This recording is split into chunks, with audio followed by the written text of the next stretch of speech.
देश की जनता ने डिसाइड कर लिया है पेपर बैलेट से चुनाव होंगे।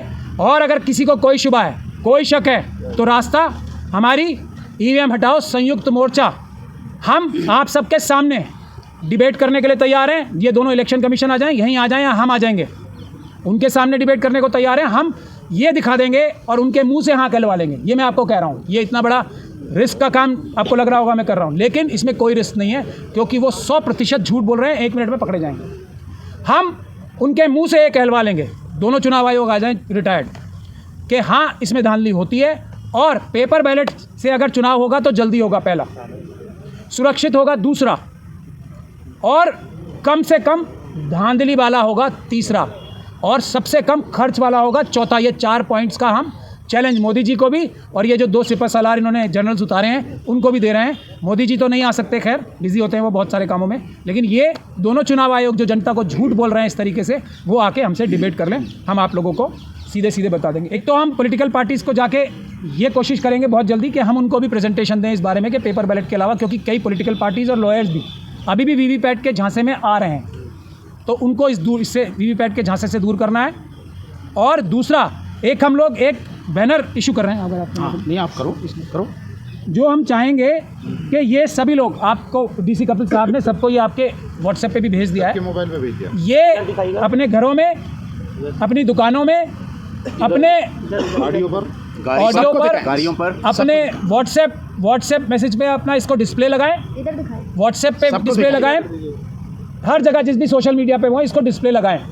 ये भी हम गुजारिश कर रहे हैं। क्या लिखा है इस पे? पढ़ के बताइए। ईवीएम हटाओ देश बचाओ, और उसके बाद पिक्चर्स हैं उसके नीचे, ईवीएम हटाओ संयुक्त मोर्चा। सबने देख लिया, सबको क्लियर हो गया। और 2 जो फोटो हैं इसमें बाकायदा, एक में ईवीएम जिसको कट किया गया है कि इससे चुनाव नहीं, और बैलेट पेपर उसमें बैलेट डालते हुए बैलेट बॉक्स में वो दिखाया गया है कि इसी को आगे इस्तेमाल करना है, बैलेट पेपर से चुनाव होना, ये दिखाया गया है। जितना ज़्यादा से ज़्यादा आप लोग ये लगाओगे, उतना ज़्यादा से ज़्यादा पूरी दुनिया में और पूरे देश में ये मैसेज जाएगा कि जनता में से एक भी व्यक्ति ऐसा नहीं है जो चाहता है। हाँ, मुझे कुछ आरएसएस के लोगों ने भी, जो उनके पन्ना प्रमुख हैं, उन्होंने भी मुझे पकड़ा। वो कह रहे हैं भैया ये बताओ, ये मोदी जी क्या हम पे भरोसा नहीं करते? ये हमसे पूछ रहे हैं, वो जो ईवीएम से जीतना चाहते हैं चुनाव, हम पे इतना भरोसा कम है इन्हें क्या, बीजेपी के कार्यकर्ताओं पे? ये उनकी पीड़ा भी मैं आपको बता रहा हूँ। तो यही बात मुझे आपसे करनी थी। बहुत बहुत धन्यवाद। 2 बातें और जो अभी महमूद जी ने बताई, उसमें 2 चीज़ें। इन्होंने कहा 543 लोकसभा सीटें हैं जिन पे चुनाव होता है, कि 543 इंजीनियर इनके पास नहीं है। लेकिन मैं आपको बता दूं, एक लोकसभा के अंदर ही हज़ारों मशीन इस्तेमाल होती हैं, तो लाखों मशीन 543 पे, उसमें प्रोग्रामिंग के लिए कितने लोग इनको चाहिए, कितने लोगों का इस्तेमाल होता होगा, किस किस पे भरोसा किया जाए, किस किस को विनोवर नहीं किया जा सकता। एक बात। दूसरी बात, बूथ पे जाके करना, हर एक बूथ पे करना पड़ेगी। नंबर 2, द क्विंट की रिपोर्ट पे, जब इलेक्शन कमीशन ऑफ इंडिया में रिपोर्ट हुई है, अभी तक भी इलेक्शन कमीशन ऑफ इंडिया उस पर साइलेंट है कि जो बैलेट यूनिट से मैसेज जाता था कंट्रोल यूनिट को, और कंट्रोल यूनिट से जाता था वीवीपैट को, इन्होंने उल्टा कर दिया। अब बैलेट यूनिट से जाता है वीवीपैट को, और वीवीपैट से जा रहा है कंट्रोल यूनिट को। यानी इतना बड़ा धोखा हो रहा है, और इस पर इलेक्शन कमीशन ऑफ इंडिया चुप है। ये उनको रिपोर्ट होने के बावजूद उस पर कोई बोल ही नहीं रहे हैं। इसका मतलब साफ है, इलेक्शन कमीशन की नीयत पे देश के लोगों को संदेह है। हमें ईवीएम पे बिल्कुल भरोसा नहीं है, हमें बैलेट पेपर वापस चाहिए। एक आखिरी बात कह के मैं अपनी बात समाप्त करना चाहूँगा। हम लोगों ने सभी जो संगठन है, जैसे ट्रांसपोर्टर्स की एसोसिएशंस हैं, भानु जी उसके साथ बहुत मजबूती के साथ जुड़े रहे हैं। दूसरा जो हॉकर्स एसोसिएशंस हैं, जो दूसरे ट्रांसपोर्टर्स, दूसरे एसोसिएशंस हैं, जो RWS हैं, और जो दूसरे संगठन हैं इस तरह के, पॉलिटिकल पार्टीज़ भी और दूसरे ईमानदार पत्रकारों को मेरा अभिनंदन। आप लोग अपना रोल जो 4th पिलर का है डेमोक्रेसी का, वो बहुत अच्छे से निभा रहे हो।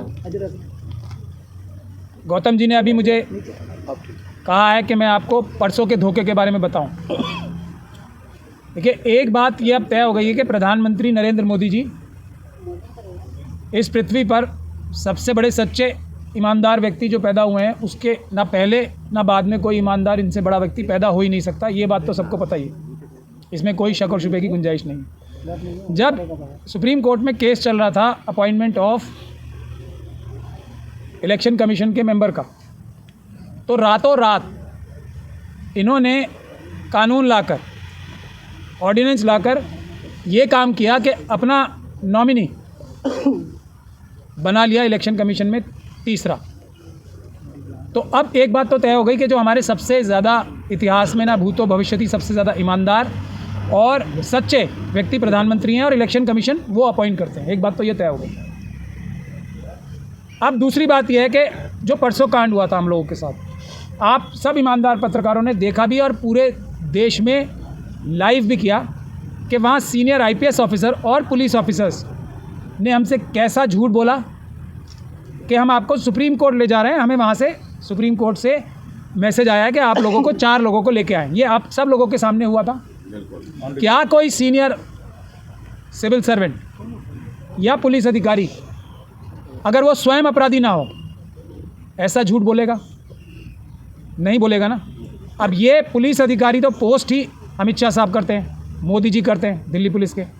जब वो आप सब लोगों के सामने, पूरी दुनिया के सामने इतना बड़ा झूठ बोल सकते हैं, तो जो मोदी जी द्वारा अपॉइंटेड इलेक्शन कमीशन के मेंबर होंगे वो क्या क्या कर सकते हैं और क्या क्या नहीं कर सकते, कितना झूठ बोल सकते हैं और कितना सच बोल सकते हैं, ये आप लोगों के सामने क्रिस्टल क्लियर हो जाना चाहिए।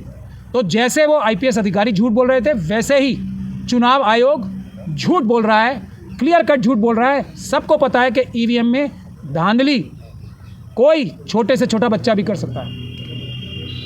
और अगर कोई ईमानदार अफसर जो चौकीदार इलेक्शन कमीशन बोलता है ना, जो अपने फ्रीक्वेंटली आस्क्ड क्वेश्चंस में कि हमने हर जगह ईमानदार चौकीदार लगा रखे हैं, अगर कोई 100% ईमानदार भी चौकीदार लगा दे, हज़ारों की संख्या में, हज़ारों नहीं लाखों की संख्या में इसका प्रयोग होता है व्यक्तियों का।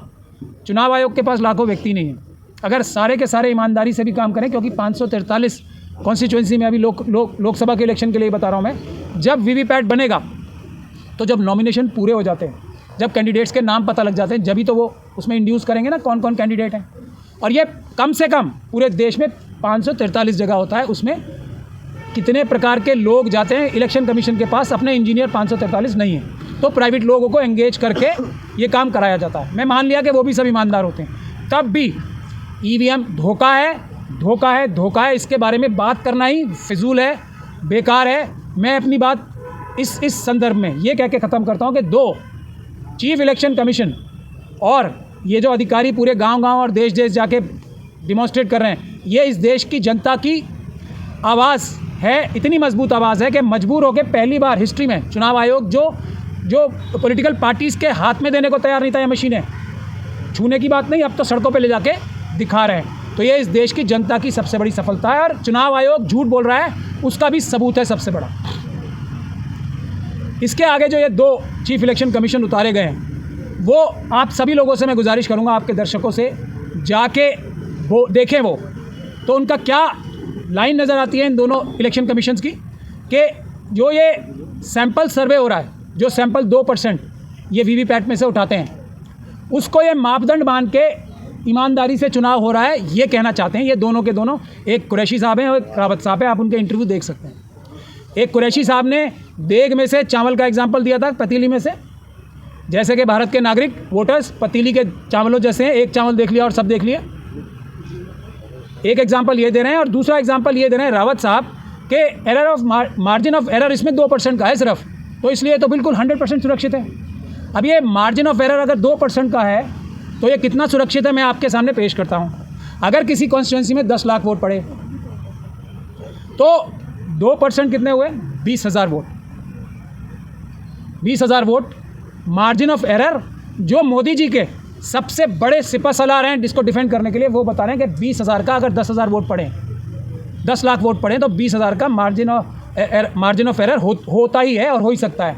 दुनिया में मैं जैसे मशीनों के बारे में बता रहा हूँ, कोई भी चिप या मशीन ऐसी नहीं बनी जो ख़राब ना होती हो, जो टेम्पर ना की जा सकती हो, दुनिया में नहीं बनी कोई। उसी तरीके से दुनिया में कोई भी सैम्पलिंग का ऐसा मेथड नहीं बना जिसमें मार्जिन ऑफ एरर ना हो। इसमें तो वो खुद ही बता रहे हैं 2% है।